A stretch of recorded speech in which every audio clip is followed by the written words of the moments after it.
Deep within America's national parks, where dense forests swallow sound and mountains keep their own secrets, thousands of people have vanished without explanation. Not murdered, not lost, simply gone. Search teams find footprints that stop abruptly in soft soil, clothing neatly folded miles from where they should be, and children who somehow travel impossible distances in impossible times.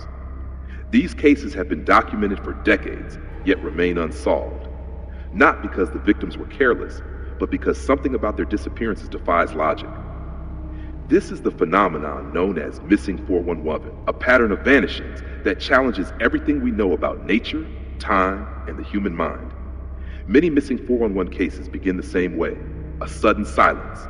Birds stop singing. Wind ceases. Forest sounds collapse into an unnatural stillness that survivors describe as pressurized, like the world inhaled sharply and refused to exhale. In one case from Oregon, a hunter told search teams that moments before disappearing, his friend said, "Do you hear that? Nothing?" Minutes later, the man was gone without a trace. No calls for help, no signs of struggle, just the heavy stillness left behind. Rangers say the silence is a common thread, nature pausing as if aware of an unseen presence, something watching, waiting, and then taking. Across cases, objects behave as if guided by intent. A 2-year-old child vanished from a campsite and was found 12 miles away at an elevation only trained climbers could reach, alive, confused, and unable to explain what carried him there. A veteran hiker disappeared on a well-marked trail. Days later, his boots were found side by side near a stream, perfectly clean, as if placed deliberately. In another case, a missing woman's clothes were discovered neatly folded atop a boulder miles from her last known location. No footprints, no drag marks, no animal predation. Search teams, trained for every possible wilderness scenario, admit the same thing. It's as if the environment itself rearranged the evidence. Some of the most chilling accounts come from individuals who vanish and return, barely. Survivors often describe waking up disoriented, unable to explain where they were or how much time had passed.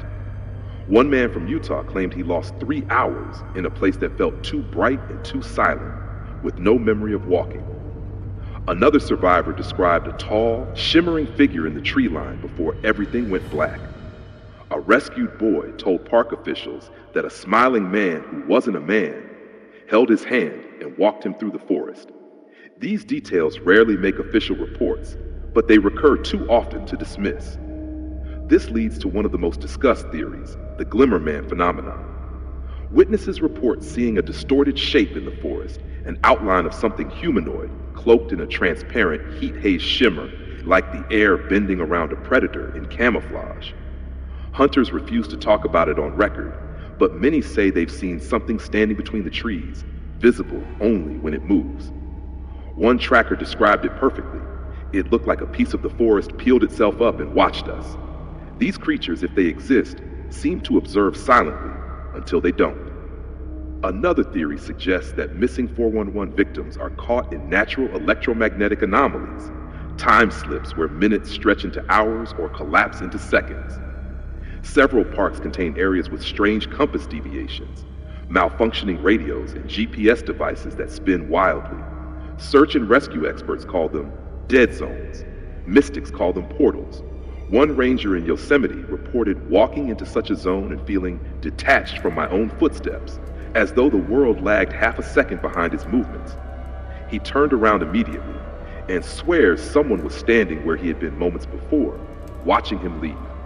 But perhaps the most unsettling theory is the simplest one. There is something out there that stalks humans. Not bears, not mountain lions, something that moves with intelligence yet remains unseen. In Montana, 2 hunters vanished from adjacent ridges on the same afternoon. Their radios cut out at identical times. Their footprints ended in the same inexplicable way, stopping mid-stride, as if the next step lifted them into the air. One searcher described finding trees with claw-like marks 12 feet above the ground, yet no animals in North America make such patterns. Many believe these vanishings are attacks, but attacks by something we haven't classified, something that lives in the deep wilderness and knows how to avoid being recorded. Skeptics argue that these disappearances can be explained by misadventure, hypothermia, predators, or human error. Yet missing 411 cases share a set of eerie consistencies. Victims vanish near boulder fields, berry patches, cold streams, sudden weather shifts, or while at the back of a group, just briefly out of sight. Search dogs refuse to track the scent, often lying down as if terrified. Storms roll in seconds after a disappearance, hindering search efforts.